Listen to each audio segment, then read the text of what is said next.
Vendi sua casa de praia e o dinheiro é para minha viagem para Paris, pai. Já até comprei as passagens. Eduardo jogou os papéis na mesa da cozinha, sem nem olhar nos meus olhos. 45 anos nas costas e falando comigo como se eu fosse um estranho qualquer. Eu fiquei ali parado, segurando a xícara de café que quase escorregou da minha mão. Meu nome é João Santos, tenho 74 anos e passei 40 anos da minha vida no volante de um caminhão, rodando de Santana do Livramento até Fortaleza, levando grão, adubo, máquina agrícola, o que aparecesse. Conheci cada buraco de estrada desse país, cada posto de combustível, cada borracharia de beira de estrada. Era uma vida dura, sim, mas honesta. Cada centavo que eu ganhava vinha do suor do meu rosto e das minhas mãos calejadas no volante. Antes de continuar essa história, gostaria de agradecer esse canal pela oportunidade de me deixar contar minha história. E peço a você que está assistindo para ajudar se inscrevendo nele e também comentar a cidade que você está nos ouvindo. Todos os dias tem uma história nova, porque o que vou contar aqui talvez abra os olhos de muita gente sobre como a ganância pode cegar uma pessoa. E como às vezes a vida tem um jeito peculiar de ensinar certas lições. Naquele momento, olhando para o Eduardo ali na minha cozinha, eu não senti raiva, não senti nem tristeza. Era uma coisa estranha, como se eu tivesse esperando por aquilo há muito tempo. Como se finalmente as máscaras tivessem caído e eu pudesse ver quem meu filho realmente era. Ele estava de pé, encostado no balcão, com aquela postura de quem acha que acabou de resolver um problema muito complicado.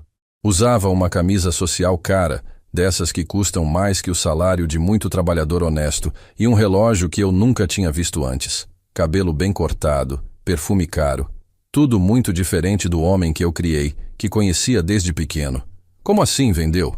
Eu perguntei com a voz bem calma.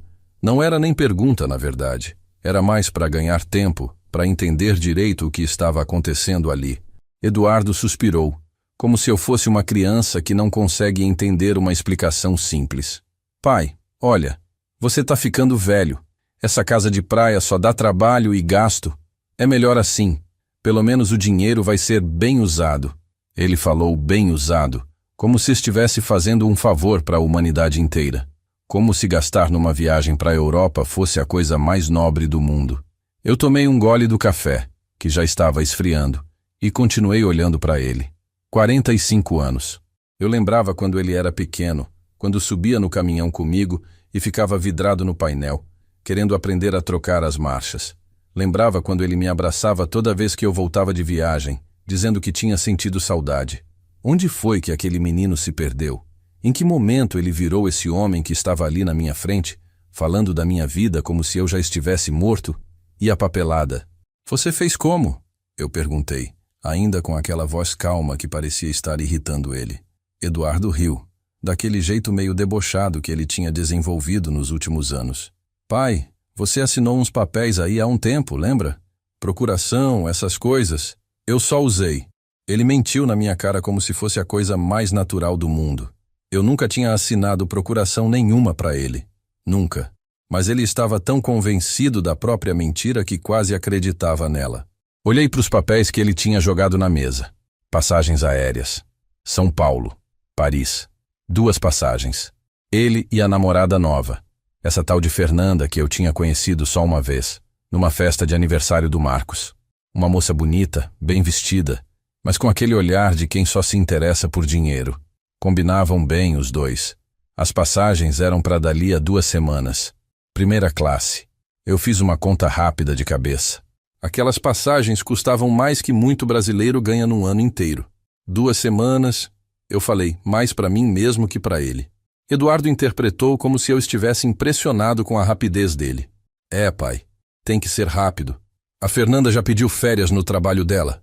E olha, antes que você fique preocupado com dinheiro, foi uma boa venda. Consegui um preço bem acima do mercado. A casa estava valorizada. Ele falava como se fosse um grande negociador, como se tivesse feito o melhor negócio da vida. Para ele, para a namorada, é claro. Para mim, que ia ficar sem nada, ele nem pensou. Eu me levantei devagar da cadeira. As pernas já não são mais as mesmas de quando eu subia e descia do caminhão 20 vezes por dia, mas ainda me carregam bem. Fui até a janela da cozinha que dá para o quintal onde a Carmen plantava suas flores. Ela sempre dizia que flores trazem vida para casa. Agora o jardim estava meio abandonado, eu não tenho jeito nenhum para essas coisas. Algumas rosas ainda resistiam, meio ressecadas, mas ainda tentando florescer. Você sabe que a Carmen morreu há 3 meses, né, Eduardo? Eu perguntei, sem me virar para olhar para ele. Ficou um silêncio estranho na cozinha. Um silêncio pesado, daqueles que incomodam. Claro que sei, pai. Mas a vida continua. Você mesmo sempre dizia isso. A vida continua. Como se fosse simples assim. Como se perder a mulher que você ama depois de 15 anos de casamento fosse só um detalhe no caminho. Me virei para ele e vi que Eduardo estava mexendo no celular, como se nossa conversa fosse apenas um inconveniente na agenda importante dele. Você veio no enterro? Eu perguntei, embora já soubesse a resposta. Ele nem levantou os olhos do telefone. Pai, eu estava viajando a trabalho. Você sabe como é. Mais uma mentira. O Marcos me contou que tinha visto Eduardo num churrasco de amigos no mesmo fim de semana que a Carmen foi enterrada. Mas eu não disse nada. Às vezes o silêncio ensina mais que qualquer palavra. A verdade é que Eduardo nunca gostou da Carmen. Desde o dia que eu a trouxe para casa, há 15 anos, ele fez questão de mostrar que não aceitava. Dizia que ela só queria meu dinheiro, que eu estava sendo enganado, que nenhuma mulher ia amar um caminhoneiro velho. Como ele estava errado. A Carmen me amou de um jeito que eu nem sabia que era possível. Me ensinou que o amor não tem idade, que 2 pessoas podem se completar mesmo depois dos 50 anos. Ela cuidou de mim quando eu tive problema na coluna, me fez companhia nas noites longas quando eu não conseguia dormir, riu das minhas piadas ruins e me aturrou quando eu ficava teimoso. Mas Eduardo nunca quis ver isso. Para ele, a Carmen sempre foi uma intrusa.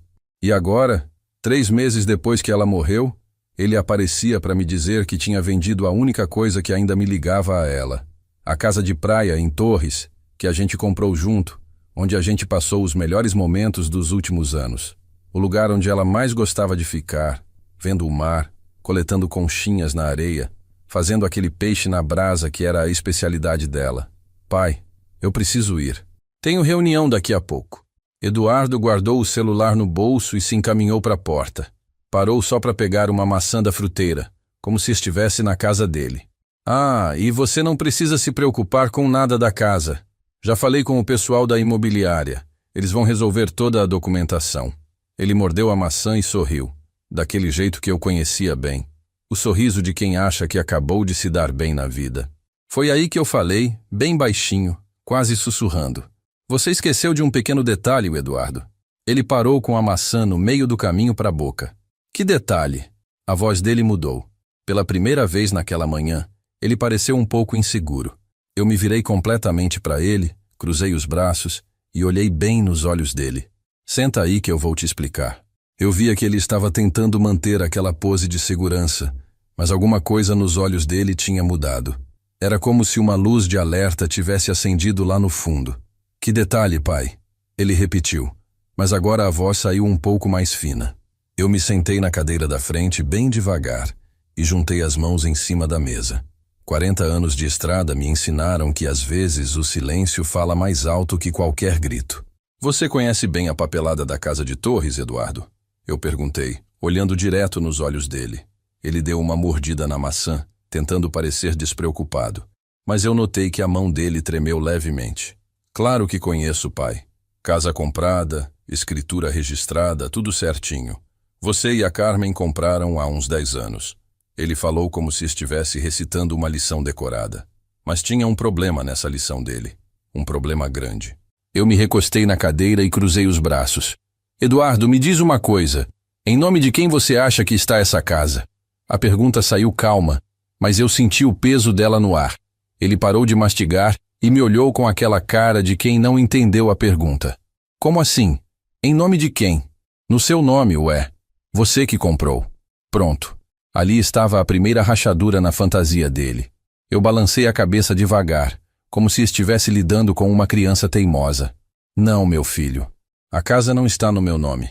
As palavras saíram uma por uma, bem pausadas. Eduardo engoliu a maçã meio mastigada e se inclinou para frente. Como não está no seu nome? Claro que está. Você comprou com seu dinheiro. Agora sim eu via o primeiro sinal de nervosismo de verdade. Ele estava começando a entender que alguma coisa não batia na história que ele tinha inventado na cabeça dele. Eu me levantei e fui até a gaveta da cozinha onde guardo os papéis importantes. Voltei com uma pasta marrom dessas antigas e coloquei em cima da mesa. A casa está no nome da Carmen, Eduardo. Só no nome dela. O silêncio que se fez naquela cozinha foi ensurdecedor. Eu abri a pasta devagar e tirei de lá a escritura da casa. O papel estava bem conservado, dentro de um saquinho plástico. Quer dar uma olhada? Eduardo agarrou o papel como se fosse uma cobra venenosa. Os olhos dele correram pelas linhas escritas, procurando alguma coisa que confirmasse o que ele queria acreditar. Mas não tinha.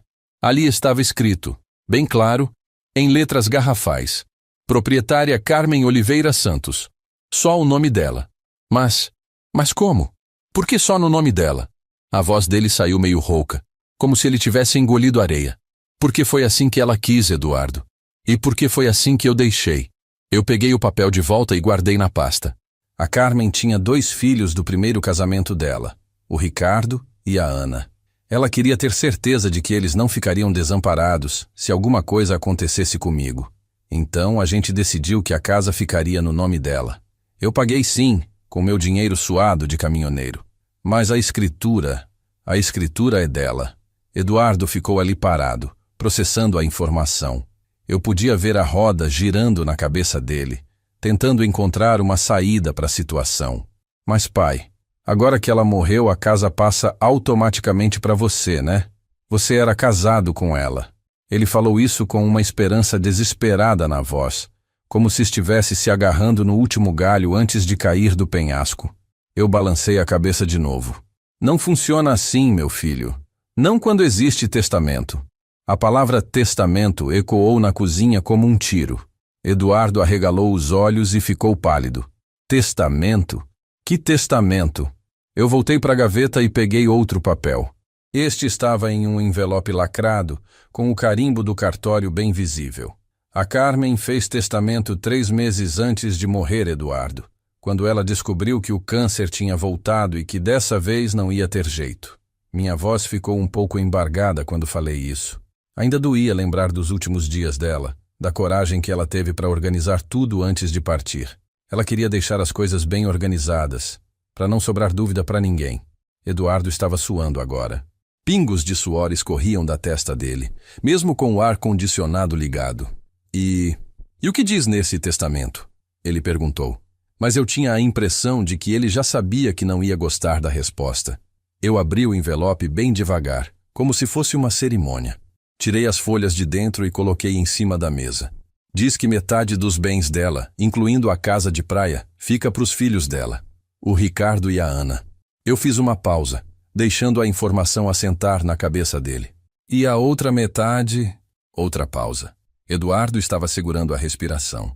A outra metade fica para mim, mas só enquanto eu estiver vivo. Quando eu morrer, essa parte também vai para os filhos dela. A maçã que Eduardo estava segurando caiu no chão e rolou até debaixo da mesa. Ele ficou olhando para mim como se eu tivesse falado em chinês. Como assim? Ela deixou tudo para os filhos dela? E você aceitou isso? A indignação na voz dele era cômica, considerando que minutos antes ele tinha anunciado que tinha vendido a casa para bancar uma viagem de férias. Eu não só aceitei como ajudei ela a decidir, Eduardo. Eu me sentei de novo e olhei bem nos olhos dele. Porque os filhos da Carmen me trataram como pai desde o primeiro dia. O Ricardo me chama de pai João há 15 anos. A Ana me deu 3 netos que eu adoro como se fossem meus próprios netos. Eles cuidaram da mãe deles quando ela ficou doente. Passaram noites no hospital. Faltaram no trabalho para ficar com ela. Choraram quando ela morreu. Eduardo baixou a cabeça. Ele sabia exatamente onde eu queria chegar com aquilo. E você, Eduardo? Onde você estava quando a Carmen precisou? Onde estava quando ela ficou 3 meses internada? Onde estava quando ela morreu? Cada pergunta era como uma pedra atirada num lago. Eduardo não respondeu. Não tinha o que responder. Eu me levantei e fui até a geladeira pegar um copo d'água. Minha boca tinha ficado seca de tanto falar. Quando voltei para a mesa, Eduardo ainda estava ali, parado, olhando para o nada. Pai, mas então a casa não é nossa? Não é da família? Ele tentou colocar uma pontinha de emoção na voz, como se de repente tivesse descoberto o valor da família. A casa é da família, Eduardo. Da família que a Carmen escolheu. Da família que esteve presente quando ela precisou. Eu bebi um gole da água e continuei. O Ricardo é advogado. Trabalha num escritório grande aqui em Porto Alegre. A Ana é professora, tem 2 filhos pequenos. Gente honesta, trabalhadora. Gente que entende o valor das coisas. Eduardo ficou em silêncio por um tempo, digerindo tudo o que eu tinha contado. Então, de repente, ele bateu a mão na mesa e se levantou. Isso não pode ficar assim, pai. Você foi enganado. Essa mulher te roubou. A gente precisa contestar esse testamento. A máscara tinha caído completamente. Ali estava o Eduardo de verdade. Não o filho preocupado com a herança da família, mas o homem ganancioso que só pensava no próprio bolso. Contestar baseado em quê, Eduardo? Eu perguntei, mantendo a calma. No fato de eu ter concordado com tudo? No fato de ter assinado como testemunha? No fato de ter achado a decisão mais justa que ela poderia ter tomado? Cada palavra minha era como um prego sendo martelado no caixão dos sonhos gananciosos dele. Eduardo começou a andar de um lado para o outro na cozinha, como um animal enjaulado. Mas pai, pensa bem. Você trabalhou a vida inteira. Esse dinheiro é seu. Essa casa é sua. Como você pode deixar que pessoas estranhas fiquem com ela? Estranhas. Ele chamou de estranhas as pessoas que cuidaram da Carmen como filhos de verdade. As pessoas que me acolheram como pai quando eu mais precisava de família. Sabe qual é o problema, Eduardo? Eu disse, me levantando também. O problema é que você nunca entendeu o que é família de verdade. Você acha que família é só sangue, só DNA. Mas família é quem está presente. Família é quem cuida, quem se preocupa, quem chora junto, quem ri junto. E nessa definição, meu filho, os filhos da Carmen são mais família minha do que você. As palavras saíram duras, mas eram verdadeiras. Eduardo parou de andar e me encarou. Então é isso? Você vai deixar que eu fique sem nada? Depois de tudo que eu sou para você? Eu quase ri. Quase. Tudo que você é para mim? E o que você é para mim, Eduardo? Me diz. Quando foi a última vez que você veio me visitar sem querer alguma coisa? Quando foi a última vez que você se preocupou se eu estava bem, se eu estava precisando de alguma coisa? Ele não soube responder. Ficamos ali, os dois, num silêncio pesado. Lá fora, eu podia ouvir o barulho dos carros passando na rua, a vida normal das pessoas normais continuando. Mas ali dentro da minha cozinha, um mundo estava desabando. O mundo das fantasias do Eduardo. E eu ainda nem tinha contado para ele a parte mais interessante da história. Eduardo se sentou de novo, mas agora parecia um boneco de pano. Todo aquele ar de superioridade tinha sumido. Ele ficou ali, mexendo nos papéis das passagens, como se pudesse fazer elas desaparecerem por mágica. Foi aí que eu resolvi fazer a pergunta que estava engasgada na minha garganta desde que ele chegou. Eduardo, me explica uma coisa. Se a casa não é minha, como é que você conseguiu vender ela? O silêncio que se fez foi diferente dos outros. Este tinha peso, tinha culpa, tinha medo. Eduardo não levantou os olhos dos papéis. Eu pensei que fosse sua, pai. Foi um engano. A mentira saiu tão fraca que até ele mesmo não acreditou. Eu puxei uma cadeira e sentei bem perto dele, como fazia quando ele era criança e tinha aprontado alguma coisa. Eduardo, olha para mim. Ele demorou, mas levantou a cabeça. Os olhos dele estavam vermelhos, mas não de tristeza. Era de desespero mesmo. Vamos tentar de novo. Como você vendeu uma casa que não é nossa? Desta vez a pergunta saiu mais firme. Eu não estava mais brincando, e ele sabia disso. Ele passou a mão no cabelo, bagunçando o penteado perfeito. Pai, eu posso ter me precipitado um pouco. Precipitado. Ele chamou de precipitação tentar roubar o que não era dele. Mas olha, não foi nada demais. Eu procurei uma imobiliária. Falei que era seu filho, que você queria vender, mas estava com dificuldade por causa da idade. Cada palavra que saía da boca dele era como um soco no estômago. Meu próprio filho tinha usado minha idade, minha suposta fragilidade, para tentar aplicar um golpe. E eles acreditaram? Assim, sem mais nem menos, eu perguntei, sentindo a raiva começar a subir, mas tentando manter a calma. Eu levei uns documentos, pai. Fotocópia da sua identidade, do CPF. Ele parou, percebendo que estava se entregando cada vez mais. De onde você tirou esses documentos, Eduardo? A pergunta saiu gelada. Ele sabia que eu sabia a resposta. Há 6 meses, quando eu estava no hospital fazendo uns exames do coração, ele tinha ido em casa para ajudar com umas coisas. Eu achei que tinha sido gentileza. Que idiota eu fui. Eduardo, você entrou na minha casa, mexeu nas minhas coisas, pegou meus documentos pessoais. Para quê? Há quanto tempo você estava planejando isso? A voz saiu mais alta do que eu queria, mas eu não consegui controlar. 45 anos criando um filho, para descobrir que ele era capaz de fazer uma coisa dessas. Ele começou a chorar. Não aquele choro de criança que faz quando é pego fazendo arte. Era um choro de desespero, de quem sabe que fez uma burrada sem volta. Pai, eu estou devendo muito dinheiro, muito mesmo. Se eu não pagar até o final do mês, eles vão fazer coisas ruins comigo. Agora sim a verdade estava começando a sair. Que dinheiro, Eduardo? Devendo para quem? Eu perguntei, mas no fundo já imaginava a resposta. Eduardo sempre gostou de apostar. Desde pequeno, ele apostava bola de gude com os meninos da escola. Depois cresceu e passou para apostas maiores. Cartas, corrida de cavalo e, ultimamente, essas casas de aposta online que estão destruindo a vida de tanta gente. Eu apostei, pai. Apostei pesado numa final de futebol que tinha certeza que ia dar certo. Era garantido. O time estava invicto. O melhor jogador do mundo. Ele estava falando atropelado, como se acelerar as palavras pudesse diminuir a gravidade do que tinha feito. Mas deu errado. O time perdeu nos pênaltis. E agora eu devo 200 mil reais. 200 mil reais. Eu precisei repetir o número na minha cabeça para ter certeza de que tinha escutado direito. 200 mil reais. Era mais dinheiro do que eu ganhava em 2 anos de caminhão. Eduardo, 200 mil reais. Como você conseguiu apostar tudo isso? Minha voz saiu fraca, como se alguém tivesse me dado um murro no peito. Eles dão crédito, pai. Você vai apostando, vai aumentando e quando vê já deve uma fortuna. Ele limpou o nariz na manga da camisa cara. E agora eles estão cobrando. Todo dia ligam, mandam mensagem. Ontem apareceram 2 caras no meu trabalho. Falaram que se eu não pagar até o fim do mês, vão quebrar minhas pernas. Eu me recostei na cadeira, tentando processar tudo aquilo. Meu filho tinha se metido com agiotagem por causa de apostas. E quando viu que não tinha saída, decidiu me roubar para pagar as dívidas dele. E a viagem para Paris? As passagens de primeira classe? Eu perguntei, ainda tentando entender a lógica torta dele. Eduardo baixou a cabeça, envergonhado. Era mentira, pai. Não tem viagem nenhuma. Eu comprei essas passagens falsas na internet para você acreditar na história. Pensei que se você visse as passagens, ia aceitar melhor que eu tinha vendido a casa. Mais uma mentira. Mais uma camada de desonestidade. Meu filho não era só ladrão. Era um mentiroso patológico.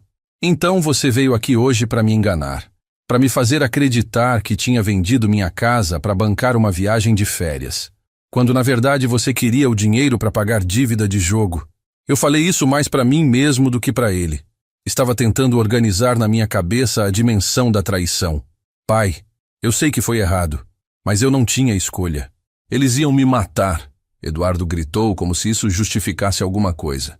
E você não usa essa casa mesmo. Fica aí largada o ano inteiro. Era melhor vender e resolver meu problema do que deixar apodrecendo.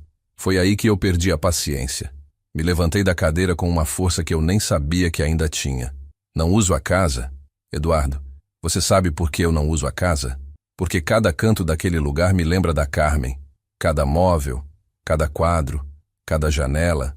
Tudo ali tem a marca dela. É o único lugar onde eu ainda consigo sentir que ela está perto de mim. Ele ficou calado, encolhido na cadeira. Eu continuei, com a voz tremendo de emoção. Aquela casa é onde eu e ela passamos os melhores momentos da nossa vida. Era onde ela ficava quando queria fugir do barulho da cidade. Era onde ela cozinhava aquele peixe que só ela sabia fazer. Era onde ela sentava na varanda de manhã, tomando café e olhando o mar. E você queria vender isso para pagar dívida de jogo? Eduardo tentou falar alguma coisa, mas eu levantei a mão, mandando ele ficar quieto. E tem mais, Eduardo. Você realmente acha que conseguiria vender a casa? Você que nem sabia em nome de quem ela estava? Você que inventou uma história maluca sobre procuração que nunca existiu? Eu balancei a cabeça, desacreditado com a ingenuidade dele. Meu filho, Você não ia conseguir nem chegar perto de vender aquela casa. Como assim? Ele perguntou, com uma pontinha de esperança na voz, como se talvez ainda houvesse uma chance de dar tudo certo. Pobre Eduardo. Ele ainda não tinha entendido o tamanho da encrenca que tinha arrumado para ele mesmo. Eduardo, quando você procurou a imobiliária e tentou passar essa conversa de que era meu filho querendo vender a casa do pai, sabe o que eles fizeram? Eu me sentei de novo, mas desta vez com um sorriso no rosto. Não era um sorriso alegre. Era o sorriso de quem sabe algo que o outro não sabe. Eles ligaram para o Ricardo. O nome do meu enteado caiu na cozinha como uma bomba. Eduardo arregalou os olhos. Ligaram para o Ricardo? Por quê? Agora sim ele estava começando a entender que a coisa era muito mais complicada do que ele imaginava. Porque o Ricardo é advogado especializado em direito imobiliário, Eduardo. E porque quando a Carmen morreu, ele registrou no cartório e em todas as imobiliárias da região que qualquer movimentação relacionada àquela casa tinha que passar por ele primeiro. Ele é o inventariante dos bens da mãe dele. Eu me recostei na cadeira e cruzei os braços. Então, quando você apareceu lá com sua historinha, eles já sabiam que alguma coisa estava errada. A cor sumiu do rosto do Eduardo. Ele ficou branco que nem papel. Eles já sabem de tudo? A voz dele saiu num sussurro. Eu assenti com a cabeça. Sabem.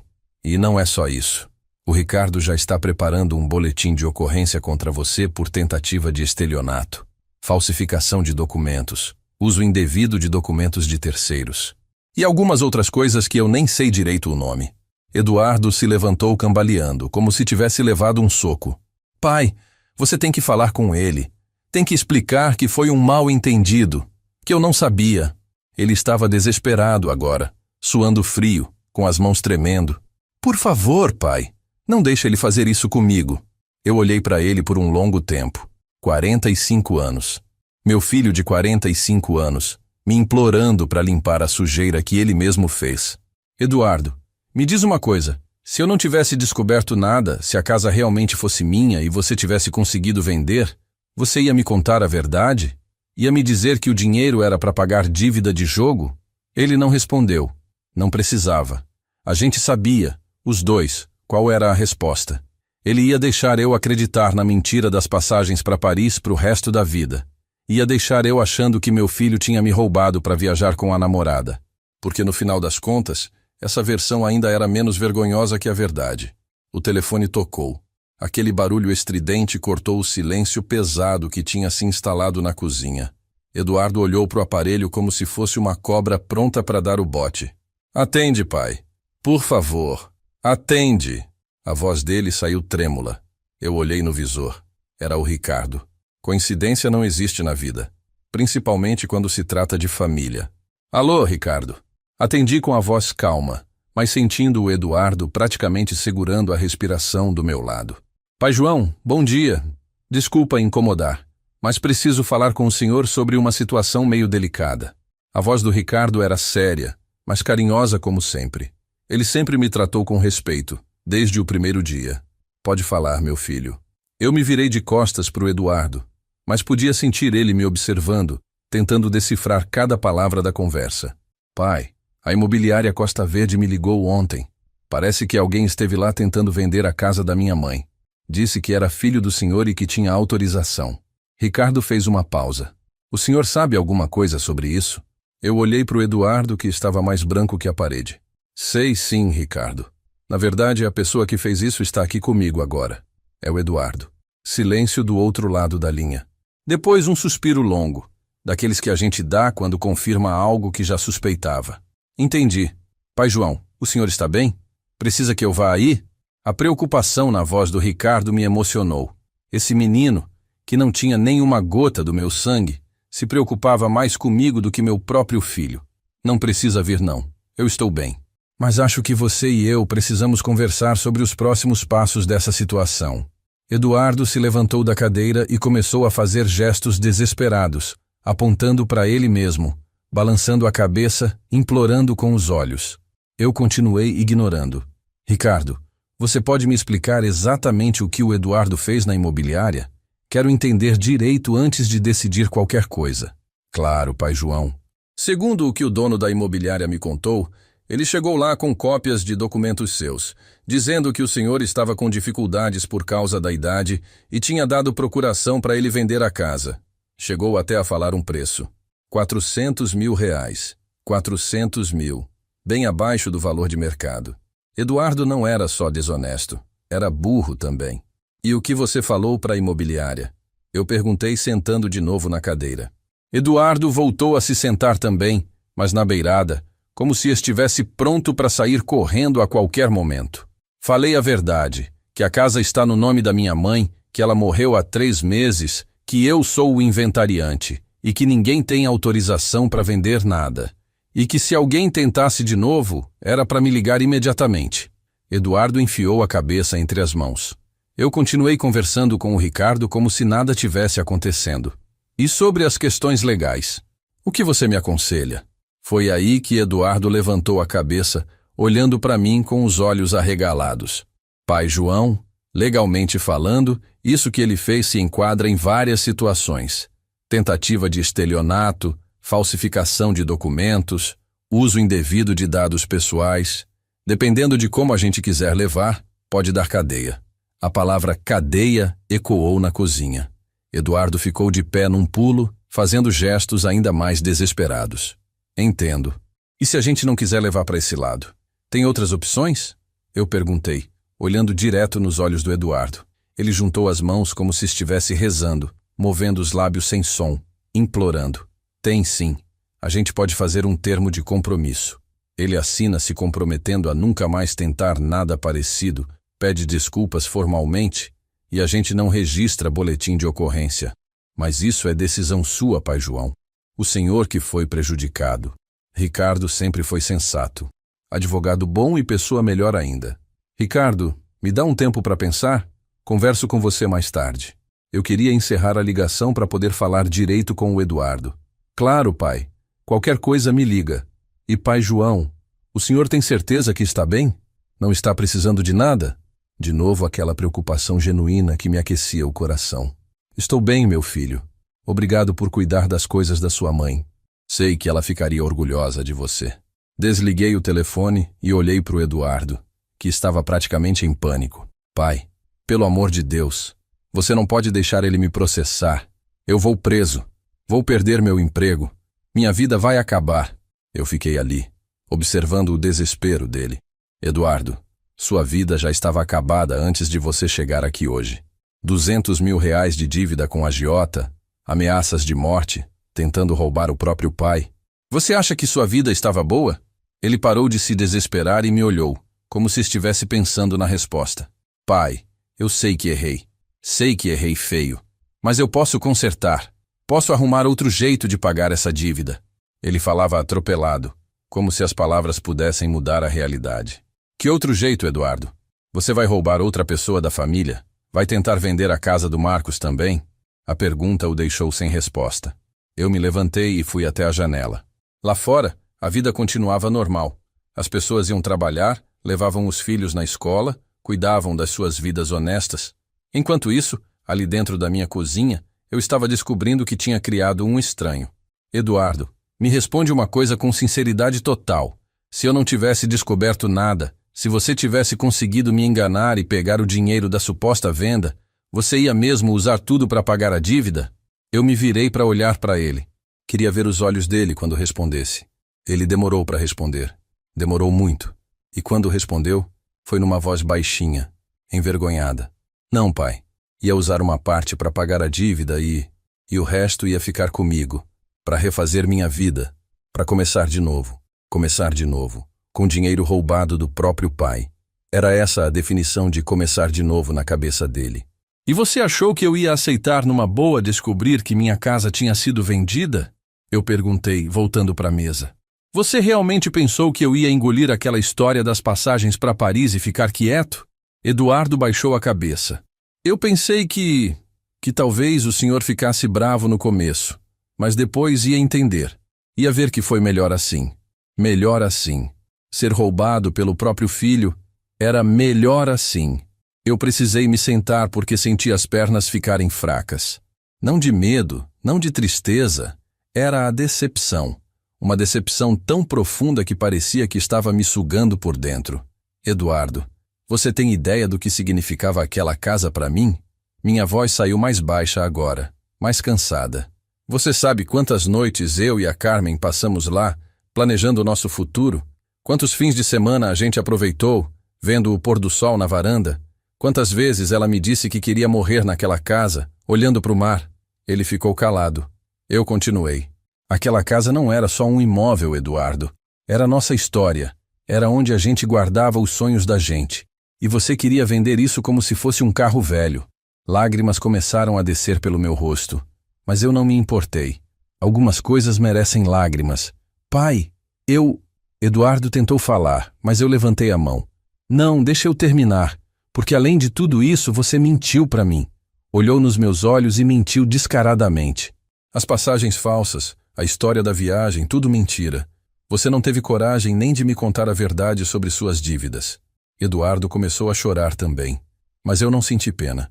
Não senti vontade de consolar. Era o choro de quem foi pego, não o choro de quem se arrependeu de verdade. Pai, me dá uma chance. Uma última chance. Eu prometo que vou mudar. Vou parar de apostar. Vou arrumar minha vida. Eduardo, quantas chances você já teve? Eu limpei os olhos com as costas da mão. Quantas vezes você me pediu dinheiro emprestado e nunca pagou? Quantas vezes prometeu que ia mudar? Quantas vezes me decepcionou? Ele não respondeu porque sabia que eram muitas. Muitas demais. O telefone tocou de novo. Desta vez era um número que eu não conhecia. Alô? Atendi meio ressabiado. É o João Santos? A voz era grossa, ameaçadora. Sou eu. Quem está falando? Eduardo ficou de pé imediatamente, olhando para o telefone com pânico nos olhos. Aqui é o Marcão. O seu filho Eduardo está devendo uma grana pra gente. 200 mil. E o prazo vence semana que vem. A voz continuou, fria como gelo. Ele disse que ia conseguir o dinheiro vendendo uma casa sua. A gente tá ligando para confirmar se isso procede. Eu olhei para o Eduardo, que estava balançando a cabeça desesperadamente, fazendo sinal para eu negar tudo. Era a chance dele ver o que significava enfrentar as consequências dos próprios atos. Era a hora de ele aprender o que acontece quando a mentira encontra a realidade. Segurei o telefone com firmeza e olhei direto para os olhos do Eduardo. Ele estava em pânico, suando frio, fazendo gestos desesperados para eu desligar. Mas eu não ia desligar. 40 anos de estrada me ensinaram que fugir dos problemas só os faz crescer. Olha, seu Marcão, vou ser bem claro com o senhor. Não existe casa nenhuma sendo vendida. Meu filho mentiu. O silêncio do outro lado da linha foi tenso. Eduardo se jogou na cadeira e cobriu o rosto com as mãos. Como assim mentiu, seu João? A voz do Marcão ficou mais perigosa. Ele disse que o senhor ia vender uma casa de praia e dar o dinheiro para ele quitar a dívida. Até mostrou umas fotos da propriedade. Fotos. Eduardo tinha levado fotos da casa para esses criminosos. Tinha usado as lembranças da minha vida com a Carmen como garantia numa mesa de negociação suja. A raiva subiu na minha garganta, mas eu mantive a voz calma. Seu Marcão, vou explicar a situação para o senhor como homem honesto que sempre fui. Essa casa não é minha. Está no nome da minha falecida esposa e agora pertence aos filhos dela. Então o moleque nos enganou? A voz ficou ainda mais ameaçadora. Podia ouvir outros barulhos ao fundo, vozes, como se o Marcão não estivesse sozinho. Não só enganou, como tentou usar documentos falsos para vender o que não era dele. Meu filho é um mentiroso compulsivo, seu Marcão. E agora está sem saída. Eduardo levantou a cabeça e me olhou com desespero, como se eu tivesse acabado de assinar a sentença de morte dele. Mas eu continuei. Agora, seu Marcão, o senhor parece ser um homem de negócios. Deve entender que quando alguém faz promessas que não pode cumprir, as consequências são inevitáveis. Exato, seu João. E essas consequências vão ser bem dolorosas para o seu filho. O tom era de ameaça direta agora. Eduardo estava tremendo visível. Compreendo perfeitamente. Mas antes que o senhor tome qualquer atitude, preciso que saiba de uma coisa importante. Fiz uma pausa, deixando o suspense no ar. Eduardo me olhava como se eu fosse sua última esperança e seu maior terror ao mesmo tempo. Que coisa, seu João? O Marcão perguntou com uma curiosidade perigosa na voz. Meu filho já tentou cometer um crime para conseguir esse dinheiro. Tentou vender uma propriedade que não era dele usando documentos falsificados. A polícia já sabe disso. E um advogado especializado já está preparando um processo contra ele. Deixei as palavras assentarem. Isso significa que nas próximas semanas, o Eduardo pode estar preso. O silêncio do outro lado foi longo. Muito longo. Depois ouvi vozes abafadas, como se o Marcão estivesse conversando com alguém com a mão tampando o telefone. Eduardo estava branco como papel, segurando a mesa como se fosse cair da cadeira. Seu João, o senhor está me dizendo que o moleque pode ser preso por causa dessa tentativa de venda? A voz do Marcão mudou um pouco, menos ameaçadora, mais pensativa. Exatamente isso. E homem preso não paga dívida para ninguém. O senhor sabe disso melhor que eu. Mais silêncio. Mais vozes abafadas. Eduardo estava me olhando como se não conseguisse acreditar no que estava ouvindo. Não sabia se eu estava tentando salvá-lo ou acabar com ele de vez. Para falar a verdade, eu mesmo não tinha certeza. Olha, seu João, vou ser direto. A gente não gosta de perder tempo com gente que não pode pagar. Se o moleque vai ser preso, não adianta nada quebrar ele antes. Só vai dar mais problema pra gente. O tom estava ficando mais prático, menos emocional. Mas a dívida não desaparece. Ela continua correndo juros. Entendo perfeitamente, seu Marcão. O senhor é um homem inteligente. Sabe que não adianta esperar água de pedra seca. Eu me sentei na cadeira ao lado do Eduardo, que me olhava com uma mistura de alívio e terror. Agora, posso sugerir uma coisa? Pode falar. A voz demonstrava interesse genuíno agora. O que eu sugiro é que o senhor dê um tempo para o Eduardo tentar resolver a vida dele de forma legal. Se ele conseguir se livrar da cadeia, pode ser que consiga pagar aos poucos. Mas se ele for preso, o senhor nunca vai ver a cor desse dinheiro. Eduardo estava balançando a cabeça, como se quisesse dizer alguma coisa, mas eu fiz um gesto para ele ficar quieto. Quanto tempo o senhor está falando, seu João? O Marcão perguntou. Uns 6 meses. Tempo suficiente para ele resolver os problemas legais e ver se consegue reorganizar a vida financeira. 6 meses. O Marcão repetiu, pensativo. E os juros param de correr? Eu ri um pouco. Seu Marcão, o senhor sabe que isso eu não posso responder. Isso é com o senhor. Só estou dando uma sugestão de homem para homem. O senhor faz o que achar melhor para os seus negócios. Ouvi mais vozes ao fundo. Uma discussão rápida e baixa. Depois o Marcão voltou. Tá bom, seu João. Por respeito ao senhor, que foi honesto comigo, vamos dar esse tempo, mas com condições. Eduardo se inclinou para frente, tentando ouvir melhor. Quais condições? Eu perguntei. Primeiro, o moleque não pode sair da cidade sem avisar a gente. Segundo, ele tem que dar satisfação do progresso toda semana. Terceiro, se em 6 meses não tiver pelo menos metade do valor, a gente vai cobrar do jeito que sabe. As condições eram duras, mas justas para o tipo de negócio que era. Me parece razoável, seu Marcão. Vou repassar para o Eduardo. Olhei para o meu filho que estava pendendo de cada palavra. E seu João, obrigado pela honestidade. Não é todo pai que teria coragem de falar a verdade numa situação dessas. O elogio me pegou de surpresa. Seu Marcão, eu sempre acreditei que a verdade, por mais dolorosa que seja, é sempre melhor que a mentira. E mentira foi o que trouxe meu filho até essa situação. Eduardo baixou a cabeça, envergonhado. O senhor está certo. A gente vai entrar em contato com o Eduardo semana que vem para acertar os detalhes. Desliguei o telefone e ficamos ali, os dois, em silêncio. Eduardo estava processando tudo o que tinha acontecido. Eu estava tentando entender como tinha chegado no ponto de negociar com agiotas para proteger meu próprio filho. Pai... Eduardo começou a falar, mas a voz saiu fraca. Eduardo, você tem ideia do que acabou de acontecer aqui? Eu perguntei, colocando o telefone na mesa. Você tem noção de que eu acabei de falar com criminosos perigosos para tentar salvar sua pele? Ele assentiu com a cabeça, sem conseguir me olhar nos olhos. E sabe por que eu fiz isso? Continuei. Não foi porque você merece. Não foi porque eu aprovo o que você fez. Foi porque, no final das contas, você ainda é meu filho. E pai não abandona filho, mesmo quando o filho abandona o pai. As palavras saíram duras, mas verdadeiras. Eduardo começou a chorar de novo, mas desta vez era diferente. Era um choro de quem estava começando a entender a gravidade da situação. Pai, eu não sei como agradecer. Eu levantei a mão, interrompendo. Não me agradeça ainda, Eduardo, porque isso não significa que você está livre de nada. Me levantei e fui buscar um papel e uma caneta na gaveta. Voltei e coloquei em cima da mesa. Agora você vai escrever uma carta. Uma carta de próprio punho, confessando tudo o que fez. Cada mentira, cada falsificação, cada tentativa de me enganar. Vai assinar e datar. Pra quê? Eduardo perguntou, limpando os olhos. Porque vai ser minha garantia. Se você tentar me enganar de novo, se tentar fazer qualquer coisa parecida com outra pessoa da família, se não cumprir o acordo que acabei de fazer com esses homens, eu entrego essa carta para o Ricardo e ele processa você por tudo que tem direito. Eduardo pegou a caneta com a mão tremendo. E tem mais. Você vai procurar tratamento para esse vício em apostas. Vai frequentar reuniões de jogadores anônimos. Vai arrumar um trabalho decente e vai pagar essas dívidas com honestidade. E vai fazer tudo isso sem me pedir um centavo.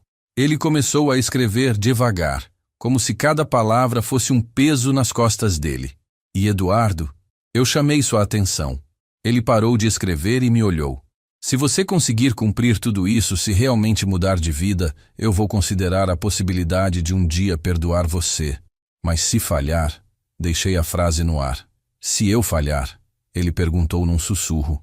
Se você falhar, Eduardo, você vai descobrir que seu pai caminhoneiro não é tão bobo quanto você sempre pensou. E vai descobrir que pessoas que respeitam a verdade têm amigos em lugares que você nem imagina. O recado estava dado. Eduardo entendeu. E pela primeira vez desde que chegou na minha casa naquela manhã, eu vi nos olhos dele algo que me deu uma pontinha de esperança. Era medo, sim, mas também era respeito. Respeito que ele não demonstrava por mim há muito, muito tempo. Eduardo terminou de escrever a carta depois de quase 1 hora. A mão dele tremia tanto que algumas palavras ficaram meio borradas, mas dava para ler tudo. Quando ele assinou no final, era como se tivesse assinado a própria sentença. Peguei o papel e li cada linha com cuidado. Ali estava tudo. As apostas, as mentiras, os documentos roubados, a tentativa de venda fraudulenta. Era a confissão completa de um homem que tinha perdido o rumo da vida. Agora me escuta bem, Eduardo. Dobrei o papel e guardei no bolso da camisa. Você tem até segunda-feira para me trazer 3 coisas. Primeiro, um comprovante de que se inscreveu nos Jogadores Anônimos. Segundo, um currículo atualizado provando que está procurando emprego. E terceiro, uma lista com todos os lugares onde você deve dinheiro, não só para os agiotas. Ele me olhou com surpresa. Outros lugares? Eu balancei a cabeça desacreditado.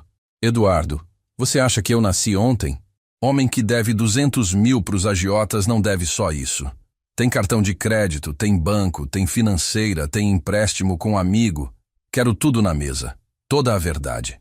Eduardo baixou a cabeça envergonhado. Pai, se eu contar tudo, o senhor vai desistir de me ajudar. A sinceridade na voz dele me pegou de surpresa. Pelo menos ele estava admitindo que tinha mais coisa escondida. Eduardo, eu já desisti de você faz tempo. O que estou fazendo agora não é ajudar. É dar uma última chance para você provar que ainda existe alguma coisa salvável no homem que eu criei. As palavras saíram duras, mas eram verdadeiras. Eduardo engoliu em seco e assentiu. Quanto você deve no total, Eduardo? E não me venha com mentira, porque eu vou descobrir de qualquer jeito. Ele ficou quieto por um longo tempo, fazendo conta na cabeça, ou talvez simplesmente tentando achar coragem para falar. 350 mil reais. A confissão saiu num sussurro. 350 mil. Era mais dinheiro do que eu tinha juntado em toda a minha vida de trabalho. Meu Deus do céu, Eduardo. Como você conseguiu se enfiar numa dívida dessa? Minha voz saiu cansada, como se cada número fosse um peso nas minhas costas. Começou pequeno, pai. Uns 100 reais aqui, 200 ali. Aí quando eu perdia, pegava emprestado para tentar recuperar. Quando ganhava, aumentava a aposta achando que estava numa maré de sorte. Ele falava olhando para o chão, como se não conseguisse encarar a própria realidade. E aí foi crescendo, crescendo, até chegar nesse ponto. Eu me sentei pesadamente na cadeira. 350 mil reais. Era uma fortuna para um homem simples como eu. Era mais que o valor da casa da praia, mesmo que ela fosse minha. E seu emprego atual? Você ainda tem? Eu perguntei, embora pela cara dele já imaginasse a resposta. Fui demitido na semana passada, ele confessou cabisbaixo. O RH descobriu que eu estava fazendo apostas online no computador da empresa, durante o horário de trabalho. Mais uma bomba. Eduardo não tinha só dívidas gigantescas, estava desempregado também. Eduardo, você tem noção da situação que está? Eu me inclinei para frente, olhando direto nos olhos dele. Você deve mais de R$300 mil. Está desempregado, tem agiotas atrás de você e ainda pode ser processado por tentativa de estelionato. Sua vida não está só bagunçada, ela está destruída. Ele começou a chorar de novo, mas dessa vez eu senti uma pena diferente. Não era a pena do bandido que foi pego, era a pena do menino perdido que um dia foi meu filho. Pai, eu sei que estraguei tudo, sei que não mereço nem que o senhor olhe para minha cara, mas eu quero tentar consertar. Eu juro que quero. Querer é fácil, Eduardo, difícil é fazer. Eu me levantei e fui até a geladeira pegar água. Minha boca estava seca de tanta conversa pesada. Mas vou te dar uma chance. Uma única chance. E se você desperdiçar, pode ter certeza que não vai haver uma segunda. Voltei para a mesa com o copo d'água e sentei de novo. Primeira coisa que você vai fazer. Vai ligar para o Marcos e contar tudo para ele. Tudo mesmo. Não quero que meu filho mais velho descubra pelos outros que o irmão dele é um estelionatário. Eduardo arregalou os olhos. Pai, o Marcos vai me matar. Não vai não. O Marcos é homem direito, igual eu tentei criar vocês dois. Ele vai ficar decepcionado, vai ficar bravo, mas não vai te abandonar. Diferente de você, que me abandonou quando eu mais precisei. A comparação doeu nele. Eu pude ver na cara. Segunda coisa, você vai sair dessa casa agora e só vai voltar quando tiver cumprido tudo que eu mandei. Não quero você dormindo aqui. Não quero você comendo da minha comida. Não quero você usando minha energia elétrica. Você criou essa situação, agora vai se virar para resolver. Eduardo estava começando a entender que eu não estava brincando. Mas pai, eu não tenho onde ficar. Ele tentou apelar, mas eu não estava interessado em desculpas. Eduardo, você teve coragem de tentar me roubar, de mentir na minha cara, de negociar com criminosos usando minha propriedade como garantia. Agora vai ter coragem de se virar sozinho. Peguei minha carteira e tirei de lá R$50. Coloquei o dinheiro na mesa. Isso é para você não morrer de fome nos próximos dias. É o último centavo meu que você vai ver até provar que mudou de verdade. Eduardo olhou para o dinheiro como se fosse 1 milhão, mas como se também fosse uma esmola. E Eduardo, eu me levantei e fui até a porta da cozinha. Se você for tentado a fazer qualquer besteira para conseguir dinheiro rápido, lembra dessa conversa que a gente teve hoje. Lembra que eu não sou mais aquele pai que passava a mão na sua cabeça toda vez que você aprontava. Esse pai morreu junto com a Carmen. Eduardo se levantou devagar, pegou os R$50 e os guardou no bolso. Pai, posso perguntar uma coisa? Eu parei na porta e me virei. Pode. Ele respirou fundo antes de perguntar. O senhor ainda me ama? A pergunta me pegou desprevenido. Fiquei ali parado, olhando para aquele homem de 45 anos que um dia foi meu bebê, meu menino, minha esperança de futuro. Eduardo, amor de pai não acaba nunca, mas respeito, confiança, orgulho, essas coisas se perderam pelo caminho. E agora só você pode recuperar. Ele assentiu com a cabeça, como se finalmente entendesse a diferença. Pai, e se eu conseguir? Se eu realmente conseguir mudar, pagar as dívidas, virar um homem direito, o senhor vai me perdoar? Era uma pergunta sincera, cheia de uma esperança tímida. Eduardo, perdão não é algo que se promete, é algo que se conquista. Eu abri a porta da cozinha. Mas posso te dizer uma coisa. Se você conseguir provar para mim que o homem que eu criei ainda existe em algum lugar aí dentro, eu vou estar aqui esperando para conhecer ele de novo. Eduardo passou por mim na porta, mas parou no meio do caminho. Pai, obrigado por não ter me entregado para os abutres hoje. Sei que eu não merecia. Eu olhei para ele uma última vez antes de responder. Não me agradeça ainda, Eduardo, porque se você não cumprir sua parte, eu mesmo vou entregar você. E aí, nem Deus vai te ajudar. Ele saiu de casa cabisbaixo, carregando o peso das próprias escolhas. Eu fechei a porta e voltei para a cozinha. A casa ficou em silêncio, mas era um silêncio diferente. Não era mais o silêncio da solidão que eu sentia desde que a Carmen morreu. Era o silêncio de quem tomou uma decisão difícil, mas necessária. Sentei na cadeira onde Eduardo tinha estado há pouco e olhei para a mesa. As passagens falsas ainda estavam lá, junto com os R$ 50 que sobraram. Peguei as passagens e as rasguei uma por uma. Não ia mais precisar delas como prova de nada. A confissão escrita que estava no meu bolso valia muito mais. O telefone tocou de novo. Dessa vez era o Marcos. Pai, tudo bem? O Eduardo me ligou agora há pouco, chorando, dizendo que tinha uma coisa importante para me contar. Que história é essa? A voz do Marcos estava preocupada, mas calma como sempre. Marcos, senta aí que você vai precisar ouvir com calma. Respirei fundo antes de começar. Seu irmão se meteu numa encrenca feia, muito feia mesmo. E hoje de manhã, ele veio aqui tentar me arrastar junto. Era hora de mais uma conversa difícil. Mas pelo menos dessa vez seria com um filho que eu sabia que não ia me decepcionar. Porque se tinha uma coisa que eu tinha aprendido naquele dia, era que família não é só sangue. Família é caráter. E caráter, isso sim, não se perde com a idade. Ou se tem, ou não se tem. Eduardo tinha perdido o dele pelo caminho. Agora só ele podia decidir se queria encontrar de novo. Pai, pode falar. Estou sentado. A voz do Marcos do outro lado da linha me tranquilizou um pouco. Desde pequeno, ele sempre foi assim, sensato, ponderado. Quando os outros meninos estavam brigando no pátio da escola, o Marcos estava na biblioteca lendo. Quando o Eduardo estava gastando dinheiro com bobagem, o Marcos estava poupando para comprar algo que realmente precisava. Eram 2 filhos, mas pareciam ter sido criados em planetas diferentes.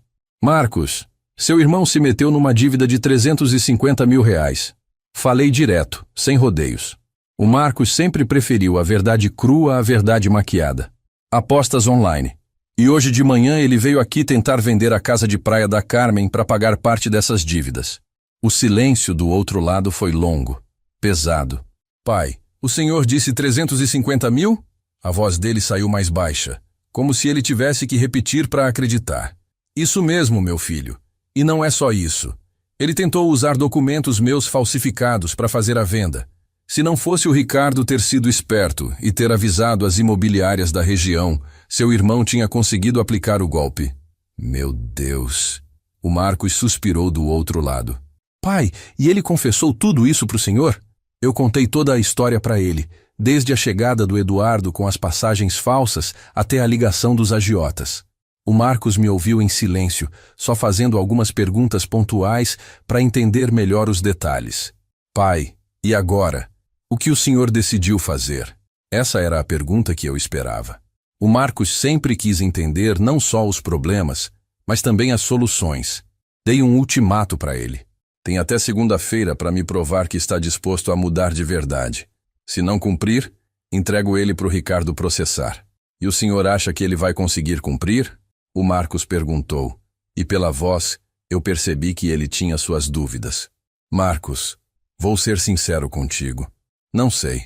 Seu irmão passou tanto tempo mentindo que talvez nem ele mesmo saiba mais quando está falando a verdade. Era doloroso admitir, mas era o que eu sentia. Pai, posso te fazer uma pergunta meio delicada? A voz do Marcos ficou mais cuidadosa. Pode, meu filho. Hoje já ouvi tanta coisa pesada que uma pergunta a mais não vai fazer diferença. Ele respirou fundo antes de continuar. O senhor não está sendo muito bonzinho com o Eduardo? Depois de tudo que ele fez? A pergunta me fez parar para pensar. Será que eu estava sendo bonzinho demais? Será que deveria ter entregado o Eduardo direto para os leões? Marcos, eu me fiz essa mesma pergunta a manhã inteira. E a resposta que encontrei é que não estou sendo bonzinho. Estou sendo pai. Como assim? Ele perguntou genuinamente curioso.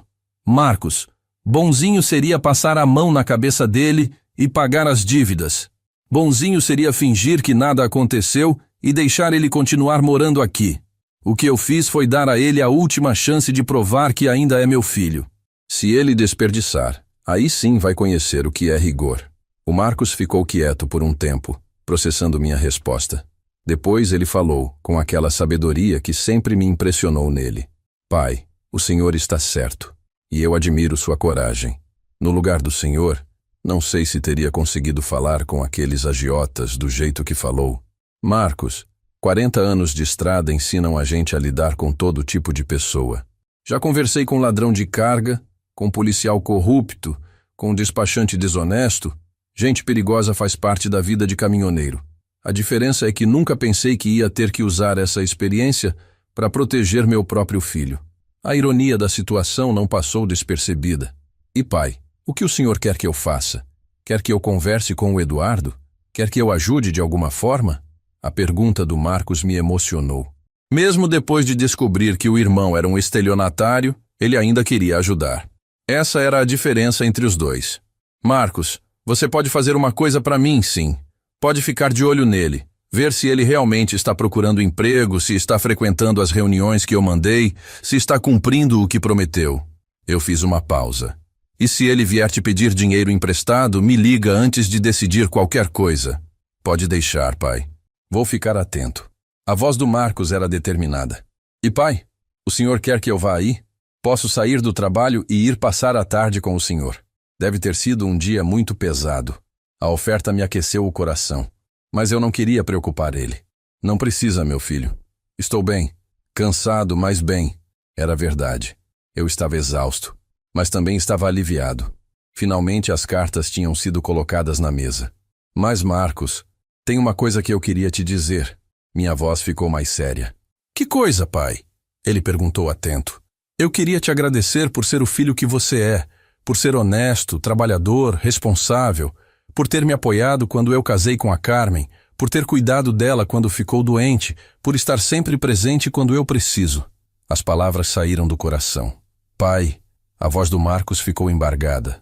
Depois do que aconteceu hoje, eu percebi que talvez eu tenha dado como garantido que vocês dois eram iguais. Mas não são. Você é o filho que qualquer pai gostaria de ter. E eu tenho orgulho de ser seu pai. Era importante para mim que ele soubesse disso.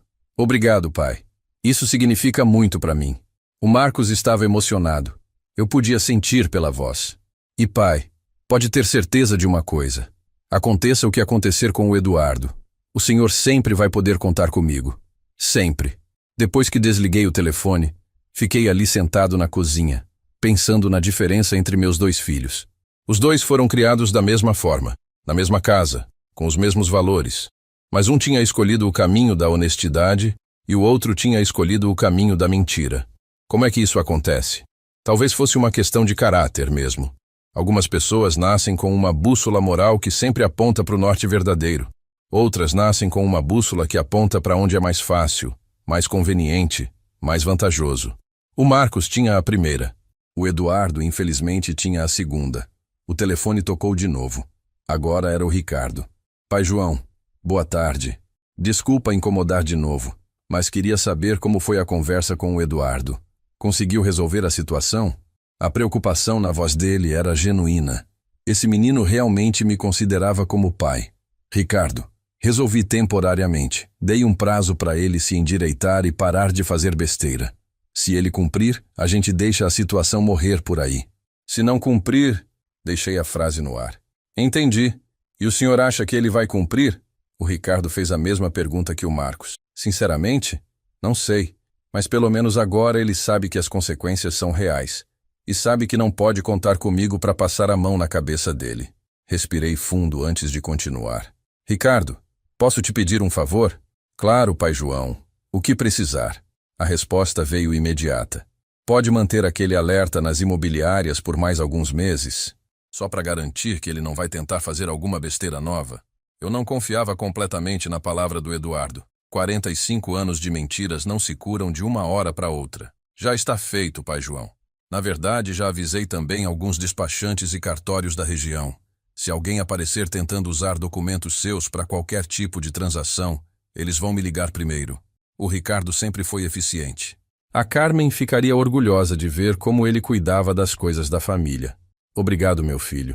Você e a Ana são uma bênção na minha vida. Era verdade. Depois que a Carmen morreu, eles tinham me acolhido como se eu fosse pai de sangue deles. Pai João, o senhor quer vir jantar aqui em casa hoje? A Ana está fazendo aquele escondidinho de carne que o senhor gosta. A oferta me tentou. Fazia tempo que eu não comia uma refeição decente. Desde que a Carmen morreu, eu tinha me alimentado mais por obrigação que por prazer. Obrigado pelo convite, Ricardo, mas hoje eu preciso ficar em casa. Preciso processar tudo o que aconteceu hoje. Entendo perfeitamente. Mas se mudar de ideia, é só aparecer. Sempre tem um lugar na mesa para o senhor. Esse era o Ricardo. Sempre preocupado, sempre carinhoso. E pai João, se precisar de qualquer coisa relacionada aos aspectos legais dessa situação, pode me ligar a qualquer hora, dia ou noite. Depois que desliguei, percebi que havia uma diferença marcante entre as ligações que recebi naquele dia. A do Eduardo tinha sido para me usar. A dos agiotas tinha sido para me ameaçar. Mas as do Marcos e do Ricardo tinham sido para me apoiar. A diferença estava clara. Família de verdade aparece para ajudar, não para pedir ajuda. O sol estava começando a se pôr lá fora. Tinha sido um dia longo, cheio de descobertas dolorosas e decisões difíceis. Mas também tinha sido um dia de definições. As máscaras tinham caído, as verdades tinham sido ditas e os limites tinham sido estabelecidos. Agora só restava esperar para ver se o Eduardo tinha aprendido alguma coisa com tudo isso. Se ele realmente ia tentar mudar ou se ia continuar sendo o mesmo homem que tinha tentado me roubar pela manhã. O tempo diria. E se ele falhasse, bom. Aí ele ia descobrir que o pai caminhoneiro que ele sempre subestimou sabia exatamente como fazer justiça. Segunda-feira chegou mais rápida do que eu esperava. Eram 8 da manhã quando a campainha tocou. Olhei pela janela e vi o Eduardo parado do lado de fora, com uma pasta na mão e uma cara de quem não tinha dormido direito. Fui até a porta, mas não abri. Que você quer, Eduardo? Perguntei através da porta fechada. Ele precisava entender que as coisas tinham mudado. Pai, eu trouxe os documentos que o senhor pediu. A voz dele estava diferente, mais humilde, menos arrogante. Pode passar por baixo da porta. Eu falei sem abrir. Ouvi ele suspirar do outro lado, mas depois vi os papéis sendo empurrados pelo vão inferior. Peguei os documentos e examinei um por um. Primeiro papel, comprovante de inscrição nos Jogadores Anônimos. A reunião seria na terça-feira, às 7 da noite, numa igreja do bairro. O papel parecia legítimo. Segundo papel, um currículo atualizado, impresso em papel comum. Tinha algumas empresas que eu não conhecia, mas a formatação estava profissional. Terceiro papel, uma lista manuscrita de todas as dívidas dele. A lista me deu arrepio. Além dos 200 mil para os agiotas, tinha 50 mil no cartão de crédito, 30 mil num empréstimo bancário, 20 mil numa financeira, 15 mil para um amigo, 10 mil para o dentista, 8 mil para o condomínio atrasado, e mais algumas contas menores que somavam outros 20 mil. 353 mil reais para ser exato. Eduardo, chamei através da porta. Pai, ele respondeu rapidamente. Onde você dormiu esses 3 dias? A pergunta saiu mais por curiosidade que por preocupação. Na casa do meu amigo Carlinhos, pai. Ele deixou eu ficar no sofá da sala. Carlinhos. Eu lembrava dele. Um colega de trabalho do Eduardo que sempre me pareceu meio suspeito. E como você conseguiu se inscrever nos Jogadores Anônimos? Eu queria testar se ele estava sendo verdadeiro. Procurei na internet, pai. Liguei no número que apareceu, falei com uma moça muito gentil. Ela me explicou como funcionava e marcou para eu ir na primeira reunião amanhã. A resposta soou sincera. Eduardo, vou te falar o que vai acontecer agora. Encostei na porta, falando alto o suficiente para ele ouvir claramente. Você vai na reunião amanhã. Quarta-feira você vem aqui e me conta como foi. Se eu perceber que você está mentindo sobre qualquer detalhe, nosso acordo acaba na hora. Sim, senhor. A resposta veio rápida, respeitosa. Era a primeira vez em anos que ouvia ele me tratar assim. E Eduardo, sobre emprego, você já saiu distribuindo currículo? Eu continuei o interrogatório. Sai sábado e hoje de manhã cedo, pai. Já entreguei em 12 lugares diferentes. Loja, supermercado, posto de gasolina, oficina. Pelo menos ele estava tentando. Ou fingindo que estava tentando. Ainda era cedo para saber. Eduardo, vou te dar mais uma tarefa. Até quarta-feira você vai me trazer um comprovante de que procurou ajuda médica para tratar o vício. Psicólogo, psiquiatra, o que for. Mas tem que ser profissional de verdade. Pai, mas isso custa dinheiro que eu não tenho. Ele começou a protestar, mas eu o interrompi. Eduardo, você encontrou dinheiro para apostar 300 mil reais. Agora vai encontrar dinheiro para se tratar. Vende alguma coisa, pede emprestado, faz qualquer coisa, mas consegue. Ficou um silêncio do outro lado da porta. Depois ele falou baixinho. Pai, Posso fazer uma pergunta? Eu esperei ele continuar. O senhor vai mesmo me dar uma chance? Ou isso tudo é só para me fazer sofrer um pouco antes de me entregar para os policiais? A pergunta me pegou desprevenido. Eu parei para pensar na resposta verdadeira. Eduardo, vou ser honesto contigo. Parte de mim quer te ver pagando pelo que fez, mas outra parte ainda tem esperança de que você consiga se recuperar. Qual dessas partes vai ganhar depende só de você. Entendi, ele falou, e eu senti que realmente tinha entendido. Eduardo, pode ir embora agora. Quarta-feira às 2 da tarde você volta e traz tudo o que eu pedi. Ouvi os passos dele se afastando da porta. Só então abri uma fresta para ver ele indo embora. Estava caminhando devagar, com os ombros caídos, muito diferente do homem arrogante que tinha aparecido na segunda-feira passada. Quarta-feira, 2 da tarde em ponto, a campainha tocou de novo. Dessa vez abri a porta. O Eduardo estava lá, mais magro, com a barba por fazer, roupas amassadas. Mas tinha algo diferente nos olhos dele. Parecia menor, mais humilde. Entre, falei secamente. Sentamos na mesma mesa onde tudo tinha começado. Ele colocou uma pasta na mesa e ficou esperando eu falar. Conta como foi a reunião. Pedi cruzando os braços. Eduardo respirou fundo antes de começar. Foi difícil, pai. Muito difícil. A voz dele saiu trêmula. Tinha umas 20 pessoas na sala, gente de todo tipo. Médico, advogado, dona de casa, aposentado. E todo mundo contando história parecida com a minha. Ele parou, como se estivesse revivendo o momento. Todo mundo? Eu perguntei. Todo mundo, pai. Teve um senhor de uns 60 anos que perdeu a casa da família numa aposta de futebol. Uma moça nova que vendia as roupas dos filhos para apostar em cassino online. Um rapaz da minha idade que roubou o dinheiro da empresa onde trabalhava. As comparações estavam doendo nele, eu podia ver. E você falou?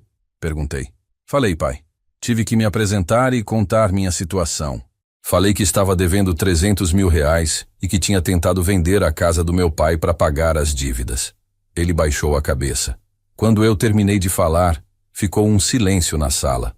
Depois uma senhora veio conversar comigo. Que senhora? Eu queria ouvir todos os detalhes. Dona Marta. Ela disse que era psicóloga aposentada e que frequentava o grupo há 3 anos. Tinha perdido o apartamento e a pensão do marido em apostas online. Eduardo limpou os olhos com as costas da mão. Ela me disse que eu estava no lugar certo, mas que se quisesse mesmo parar, ia ter que aceitar que tinha uma doença. Doença. A palavra ecoou na cozinha. E você aceitou? Perguntei. Eduardo me olhou nos olhos pela primeira vez desde que chegou. Aceitei, pai. Pela primeira vez na vida, eu admiti que tenho um problema que não consigo resolver sozinho. As lágrimas começaram a descer pelo rosto dele. Abri a pasta que ele tinha trazido. Lá dentro tinha um cartão de um psicólogo com data marcada para consulta na sexta-feira. Tinha também 5 comprovantes de entrega de currículo, carimbados pelas empresas. E tinha uma coisa que me surpreendeu. Uma carta manuscrita. Que carta é essa? Perguntei pegando o papel. É para o senhor, pai. Escrevi ontem à noite depois da reunião. Ele falava baixinho, como se tivesse vergonha. Abri a carta e comecei a ler. Era uma carta de pedido de desculpas. Não genérica, não superficial. Era específica, detalhada, reconhecendo cada erro, cada mentira, cada decepção que ele tinha me causado. A carta falava sobre como ele tinha se sentido quando eu casei com a Carmen, como tinha tido ciúmes, como tinha interpretado meu novo casamento como uma traição à memória da mãe dele. Falava sobre como tinha começado a me ver como um estorvo, como alguém que estava atrapalhando a herança que ele achava que merecia. E falava sobre como ele tinha perdido o respeito por mim ao longo dos anos, me vendo apenas como um velho ingênuo que podia ser enganado. A carta pedia perdão por cada uma dessas coisas. E no final, pedia uma chance de reconstruir a relação entre nós, mesmo que levasse anos. Eduardo. Eu comecei a falar, mas a voz saiu embargada. Precisei pigarrear para continuar. Essa carta... Você escreveu mesmo? Escrevi, pai. Cada palavra. Depois da reunião, eu fiquei pensando em tudo que a dona Marta falou. Ela disse que para se recuperar de verdade, a gente tem que fazer uma lista de todas as pessoas que prejudicou e pedir perdão para cada uma. Ele limpou o nariz na manga da camisa. O senhor foi o primeiro da minha lista. Dobrei a carta e a guardei no bolso. Eduardo, essa carta... Ela muda algumas coisas, mas não muda tudo. Eu queria ser justo, mas também queria ser realista. Palavras são fáceis de escrever. O difícil é provar que elas são verdadeiras. Eu sei, pai, e vou provar. Não sei como, não sei quando, mas vou provar. A determinação na voz dele era nova, diferente do desespero que eu tinha visto na semana anterior. Eduardo, vou te dar mais 2 semanas. Se você conseguir manter essa postura, se conseguir me provar que está realmente mudando, aí a gente conversa sobre os próximos passos. Ele assentiu com a cabeça. Pai, posso perguntar uma coisa? Fiz sinal para ele continuar. Se eu conseguir me recuperar, se conseguir pagar as dívidas, se conseguir virar um homem de bem de novo, o senhor acha que um dia a gente pode voltar a ser pai e filho de verdade? A pergunta mexeu comigo mais do que eu esperava. Olhei para aquele homem sentado na minha frente, que há 2 semanas tinha tentado me roubar, e pela primeira vez em muito tempo vi algo que eu tinha perdido a esperança de ver de novo. Vi meu filho.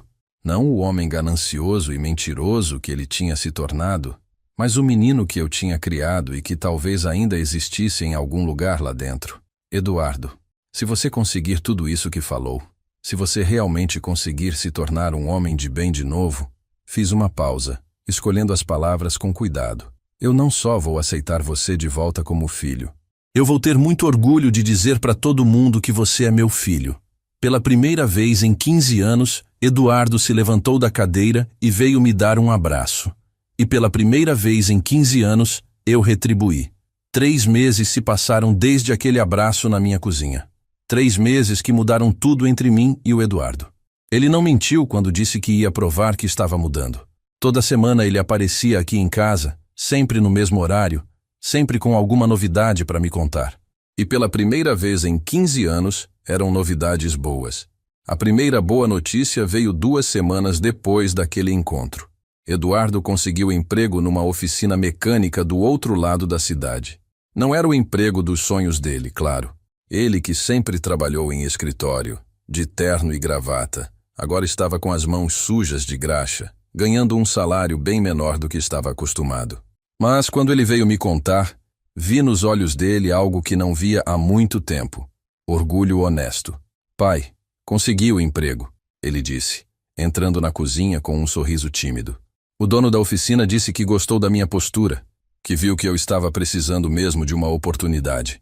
Eduardo puxou uma cadeira e se sentou. As roupas dele cheiravam a óleo de motor.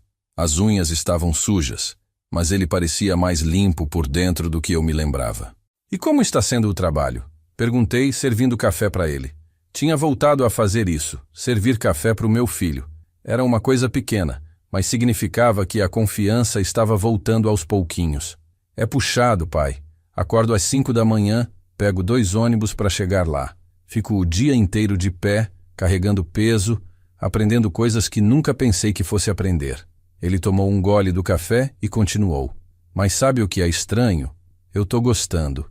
Tô gostando de fazer um trabalho honesto, de receber no final do mês um dinheiro que eu sei que mereci. A sinceridade na voz dele me emocionou. E os colegas são gente boa. Me tratam como igual. Não ficam perguntando do meu passado. A segunda boa notícia veio 1 mês depois. Eduardo tinha conseguido negociar com alguns credores. Pai, consegui parcelar a dívida do cartão de crédito em 48 vezes. Ele mostrou os papéis do acordo. Vai ficar apertado, mas dá para pagar. E o banco aceitou renegociar o empréstimo também. E os agiotas? Perguntei. Era a dívida que mais me preocupava. Eles estão respeitando o acordo que o senhor fez. Todo sábado eu vou lá e explico minha situação. Mostro o contra-cheque, falo quanto consegui guardar na semana. Eles não estão felizes, mas estão sendo pacientes. Eduardo respirou fundo. O Marcão até falou que respeitou muito a atitude do senhor naquele dia. Foi aí que eu percebi que meu filho estava realmente mudando. Não era só nas palavras, era nas atitudes. Ele tinha parado de mentir, completamente. Se não sabia de alguma coisa, dizia que não sabia. Se tinha cometido algum erro, confessava na hora. Se estava com dificuldade em alguma situação, pedia ajuda sem inventar desculpas. A terceira boa notícia veio na forma de uma ligação do Marcos. Pai, o Eduardo me procurou hoje. A voz do Marcos estava diferente. mais leve. Ele veio me pedir desculpas, oficialmente. Trouxe uma carta igual àquela que escreveu para o senhor. Marcos fez uma pausa. E pai, ele me pediu uma coisa que me surpreendeu. O quê? Perguntei curioso. Ele me pediu para ser o padrinho dele na recuperação. Disse que queria alguém da família para acompanhar o progresso dele, para ter com quem conversar nos momentos difíceis. O Marcos parecia emocionado. Pai, eu aceitei. Pela primeira vez em anos, eu senti que estava falando com meu irmão de verdade. As mudanças não pararam por aí. Eduardo começou a frequentar não só as reuniões dos jogadores anônimos, mas também sessões de terapia individual. Ele me contava sobre essas sessões, sobre as coisas que estava descobrindo sobre ele mesmo, sobre os motivos que o levaram a se viciar em apostas. Pai, a psicóloga me fez ver uma coisa importante. Eduardo disse numa das nossas conversas semanais. Ela disse que eu sempre tive medo de não ser bom o suficiente. Medo de não ser tão inteligente quanto o Marcos. Medo de não ser tão forte quanto o senhor. Ele mexeu no café pensativo. E as apostas me davam uma sensação de poder, de que eu podia mudar minha vida num minuto. E agora? Perguntei. Agora eu entendo que poder de verdade é conseguir pagar minhas contas com o meu próprio trabalho. É conseguir olhar no espelho e não sentir vergonha. É conseguir olhar nos olhos do meu pai e ver orgulho, não decepção.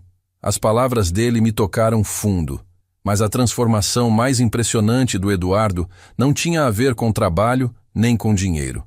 Tinha a ver com família.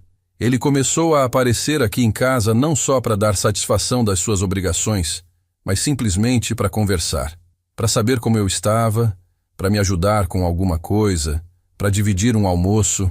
Pai, o senhor quer que eu ajude a arrumar o jardim da Carmen?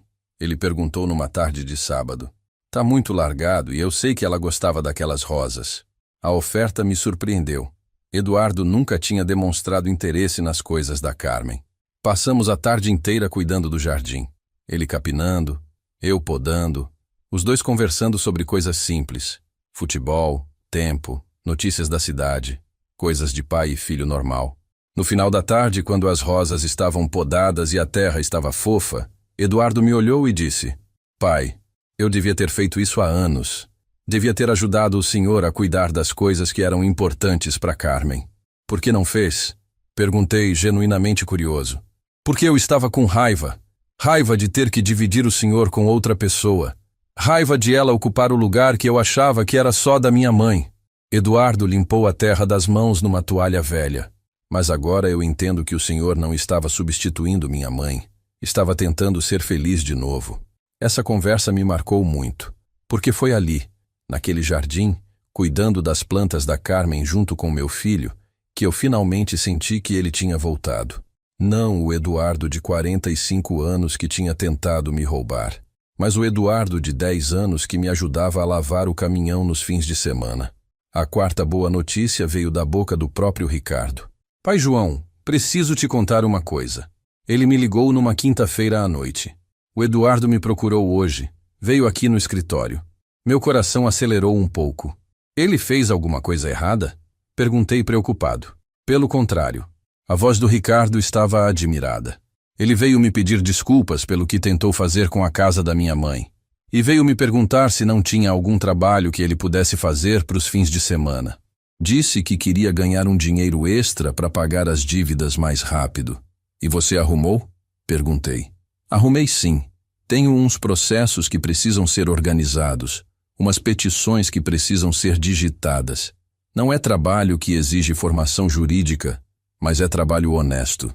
E ele aceitou na hora, sem nem perguntar quanto eu ia pagar. Essa atitude do Eduardo me encheu de orgulho. Ele estava realmente disposto a trabalhar em qualquer coisa honesta para reconstruir a vida dele. E mais importante, estava pedindo desculpas para as pessoas certas e tentando consertar os estragos que tinha feito. Mas a maior surpresa veio numa sexta-feira de tarde. Eduardo apareceu aqui em casa com uma expressão estranha no rosto, misto de nervoso e feliz. Pai, preciso contar uma coisa para o senhor. Ele sentou na beirada da cadeira como se não conseguisse ficar parado. Que foi? Perguntei, servindo o café de sempre. Pai, eu consegui um dinheiro. Um dinheiro bom. Meu coração gelou um pouco. Dinheiro rápido sempre me deixava desconfiado, especialmente quando se tratava do Eduardo. Como assim conseguiu? Fazendo o quê? O dono da oficina me ofereceu sociedade. Eduardo falou rapidamente, como se quisesse contar tudo de uma vez. Ele disse que gostou do meu trabalho, que viu que eu tenho jeito pra coisa. Quer me vender 20% da oficina.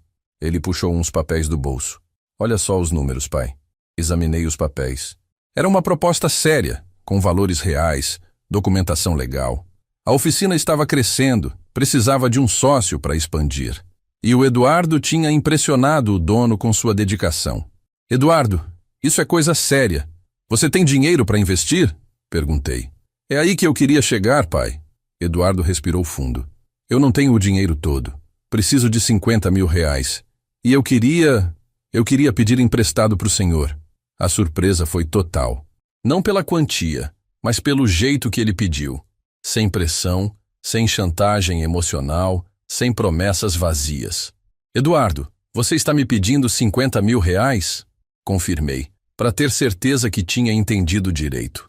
Estou, pai, mas não como filho pedindo para o pai. Estou pedindo como pessoa física para pessoa física. Com contrato, com juros, com garantias, do jeito certo. Ele mostrou outros papéis. Já procurei um advogado, já levantei toda a documentação. Se o senhor aceitar, seria um empréstimo com todas as formalidades legais. Fiquei em silêncio por um longo tempo, analisando a proposta. Não era só sobre o dinheiro. Era sobre confiança. Era sobre acreditar que meu filho tinha mudado de verdade. Era sobre apostar no homem que ele estava se tornando. Eduardo, me dá uma semana para pensar. Falei finalmente. Uma semana para eu analisar esses papéis, conversar com o Ricardo sobre os aspectos legais e tomar uma decisão. Ele assentiu com a cabeça. Claro, pai, é uma decisão importante. E eu entendo se o senhor disser não. Mas no fundo, eu já sabia qual seria a minha resposta. Porque pela primeira vez em 15 anos, meu filho estava me pedindo alguma coisa do jeito certo. Com honestidade, com responsabilidade, com respeito. E pela primeira vez em 15 anos, eu acreditava que ele merecia uma chance. Aquela semana foi a mais longa da minha vida. Não por causa dos 50 mil reais. Dinheiro, no final das contas, é só dinheiro. O que me deixava inquieto era a responsabilidade da decisão. Era como se eu estivesse decidindo não só sobre um empréstimo, mas sobre o futuro da nossa relação de pai e filho. Se eu dissesse não, talvez estivesse perdendo a chance de ter meu filho de volta para sempre. Se eu dissesse sim e ele me decepcionasse de novo, talvez eu nunca mais conseguisse acreditar em recuperação. Conversei com o Ricardo sobre os papéis. Ele analisou tudo com cuidado de advogado e me deu o parecer. Pai João, juridicamente está tudo correto. O contrato está bem feito, as garantias são sólidas, a taxa de juros é justa. E a oficina realmente está crescendo, eu verifiquei. Mas depois ele acrescentou como filho. Mas a decisão não pode ser só jurídica. Tem que ser do coração também. Conversei com o Marcos, que me deu uma perspectiva diferente. Pai, nos últimos 3 meses eu vi o Eduardo mudando de verdade. Não é só conversa. Ele está agindo diferente, pensando diferente. E pai, se a gente não der uma chance para quem mudou, que incentivo a gente está dando para quem quer mudar? A sabedoria do Marcos sempre me impressionava. Mas quem me deu a resposta que eu precisava foi uma pessoa que eu não esperava. Na quinta-feira daquela semana, eu estava no cemitério visitando o túmulo da Carmen, como fazia todo mês. Estava lá contando para ela sobre a situação do Eduardo, pedindo um sinal do que fazer, quando uma voz me chamou. Seu João! Me virei e vi Dona Marta, a psicóloga aposentada que o Eduardo tinha mencionado nas reuniões dos jogadores anônimos. Dona Marta, que surpresa encontrar a senhora aqui. Ela estava visitando o túmulo do marido, 2 fileiras adiante do da Carmen. Seu João, posso conversar um minutinho com o senhor? Ela se aproximou com aquele jeito carinhoso de quem entende de sofrimento humano. Claro, Dona Marta. Inclusive queria agradecer pela ajuda que a senhora tem dado pro Eduardo. Sentamos num banquinho que tinha ali perto. Seu João, o Eduardo fala muito do senhor nas reuniões. Ela começou olhando direto nos meus olhos. E posso dizer uma coisa? Em 30 anos trabalhando com viciados, eu raramente vi uma transformação tão genuína quanto a do seu filho. As palavras dela me emocionaram. A senhora acha mesmo que ele mudou? Perguntei. buscando a opinião de quem entendia do assunto. Seu João, vício é uma doença traiçoeira.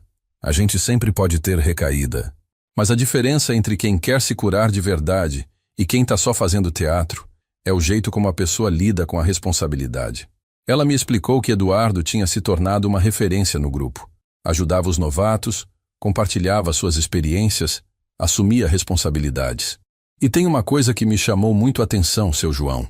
Nas reuniões, ele sempre fala do Senhor com muito respeito, mas também com muito amor. Diz que quer se curar não só por ele, mas para honrar o pai que teve. Essas palavras mexeram comigo profundamente. Dona Marta, ele me pediu um dinheiro emprestado, um valor alto, e eu não sei se devo confiar. Ela sorriu com aquela sabedoria de quem já viu muito da vida. Seu João, confiança não é algo que a gente dá de uma vez só. É algo que a gente constrói tijolinho por tijolinho. O senhor não precisa confiar completamente. Precisa confiar o suficiente para dar uma chance. Na sexta-feira, Eduardo apareceu na minha casa no horário combinado. Eu estava preparado para dar minha resposta, mas antes quis fazer uma última pergunta. Eduardo, me responde uma coisa com toda sinceridade. Se eu disser não para esse empréstimo, você vai continuar se esforçando para se recuperar? Ou vai desistir de tudo? Ele me olhou com aquela transparência que eu tinha aprendido a reconhecer nos últimos meses. Pai, vou continuar me esforçando de qualquer jeito, porque eu não estou fazendo isso só para o senhor. Estou fazendo por mim também. Estou fazendo para conseguir olhar no espelho e gostar do que vejo. A resposta foi tão honesta que não deixou espaço para dúvida. Eduardo, analisei toda a documentação. Conversei com advogado, conversei com contador, conversei com gente experiente. Fiz uma pausa, escolhendo as palavras. E a conclusão que cheguei é que você fez a lição de casa direito. A proposta está séria. O negócio é viável. As garantias são sólidas. Ele ficou quieto, esperando o veredicto. Mas, Eduardo, mais importante que tudo isso é que nesses 3 meses você me provou que mudou de verdade. Não com palavras, mas com ações. E pela primeira vez em 15 anos, eu sinto orgulho de ser seu pai. As lágrimas começaram a descer pelo rosto dele. Então a resposta é sim? Ele perguntou, quase sussurrando. A resposta é sim, Eduardo. Vou emprestar os 50 mil reais. Com contrato, com juros, com todas as formalidades que você propôs. Mas quero acrescentar uma cláusula especial. Ele me olhou, curioso e um pouco apreensivo. Que cláusula, pai? Ele perguntou. A cláusula diz que se você conseguir pagar o empréstimo inteiro no prazo combinado, sem atraso nenhum, sem me dar dor de cabeça nenhuma, aí os 20% de juros que você vai me pagar, eu vou devolver no final como presente. Eduardo arregalou os olhos incrédulo. Pai, mas isso são quase 10 mil reais, ele exclamou. Eduardo, é o prêmio pela confiança recuperada. É meu jeito de dizer que acredito em você de verdade. Ele se levantou da cadeira e veio me abraçar, chorando como uma criança. Pai, eu prometo que não vou decepcionar o senhor. Prometo que vou honrar esse empréstimo, que vou cuidar bem desse negócio, que vou continuar sendo o homem que o senhor criou para eu ser. As palavras saíam misturadas com as lágrimas, mas cada uma delas era verdadeira. Eduardo, você já não me decepciona há 3 meses. E sabe por quê? Eu segurei o rosto dele nas minhas mãos, como fazia quando ele era pequeno. Porque você voltou a ser meu filho. Não o filho perfeito, não o filho que nunca erra, mas o filho que assume os erros, que luta para consertar, que trata o pai com respeito e carinho.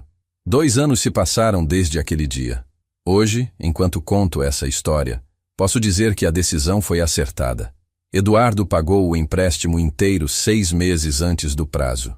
A oficina prosperou tanto que ele já é sócio majoritário. Conseguiu quitar todas as dívidas, inclusive a dos agiotas, e ainda sobrou dinheiro para ele alugar uma casa própria. Mas mais importante que o sucesso financeiro foi o sucesso pessoal. Eduardo continua frequentando as reuniões dos jogadores anônimos, agora como coordenador do grupo. Ajuda outras pessoas a se recuperarem do vício. Casou com uma moça honesta que conheceu na terapia, uma professora chamada Sandra, que também estava se recuperando de vícios.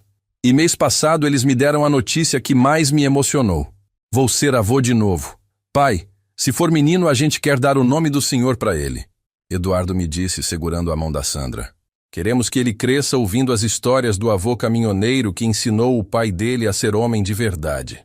Naquele momento, eu entendi que toda a dor que passei tinha valido a pena, porque no final das contas, família não é sobre quem nunca te decepciona. Família é sobre quem, depois de decepcionar, tem coragem de mudar de verdade. É sobre quem, depois de errar, tem força para acertar. É sobre perdão, sobre segundas chances, sobre acreditar que as pessoas podem se transformar. Eduardo me ensinou que justiça não é só punir quem erra. Justiça também é recompensar quem muda. E que o amor de pai, por mais ferido que esteja, sempre tem espaço para perdoar quem realmente merece perdão. Comenta aí se isso já aconteceu contigo, ou com alguém da sua família. Se você já teve que tomar uma decisão difícil sobre dar uma segunda chance para alguém que te magoou. Alguém precisa ouvir essa história, porque todo mundo merece uma chance de recomeçar quando realmente mudou de verdade.